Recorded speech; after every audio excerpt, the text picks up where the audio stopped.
Gym Maxing 101. Today we're gonna talk about peri-workout nutrition, but before we begin, what does peri-workout even mean? Peri-workout just means the 4-5 hour window around your workout, so let's get to it. The peri-workout is divided into 3 parts: pre-workout, intra-workout, and post-workout.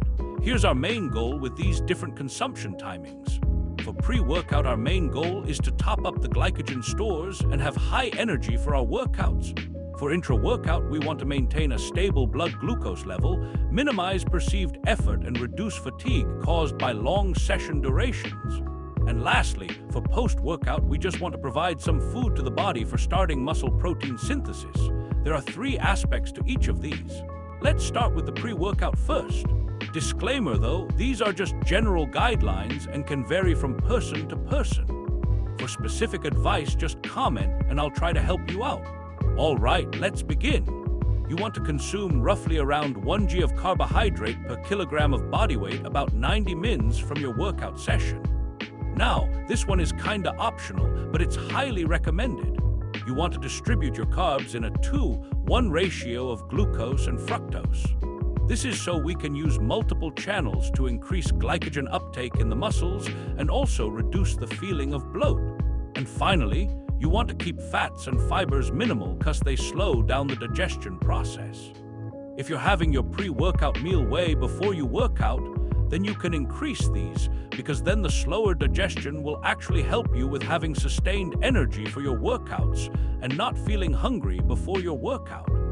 You also want to consume 3 milligrams to 6 milligrams per kilogram of body weight of caffeine.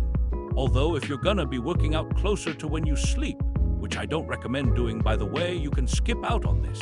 But I highly recommend caffeine, as it genuinely has a major impact on how your workouts go.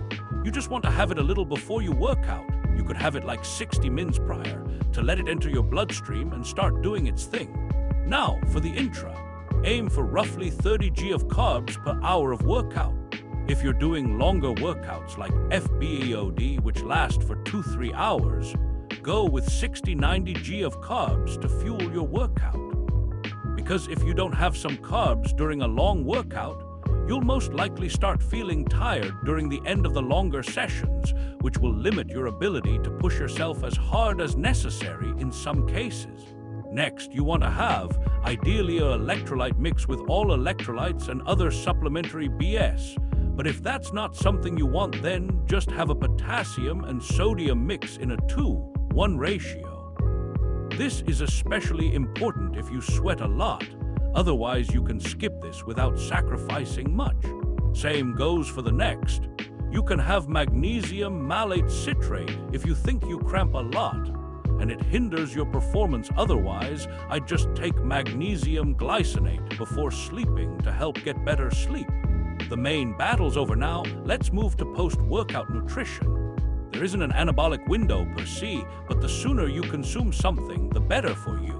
Cause right after a workout, insulin sensitivity is higher, making it better for digestion. Contrary to what most lifters think, consuming carbs after a workout isn't remotely as important. Even if you don't consume carbs, you'll be fine. But since insulin activity is higher, consuming some carbs is definitely beneficial. Although it's not important. What does help though is protein. Consuming higher protein may support muscle protein synthesis right after a workout. If you're consuming a high-protein meal, try to keep fats and fibers low even still, cause they will hamper absorption. But if you can't avoid it cause you're having a full-blown meal, then just don't stress too much. Because remember, all of this is worthless if your training, form, and consistency isn't dialed in. These are just add-ons. They won't make or break your session. You shouldn't miss the forest for the trees, dude. Stressing about these small things will only make it worse. If it fits in your routine without too much of a hassle, do it. Otherwise, focus on training consistently with proper form. I'll drop videos on these very soon, so stay tuned.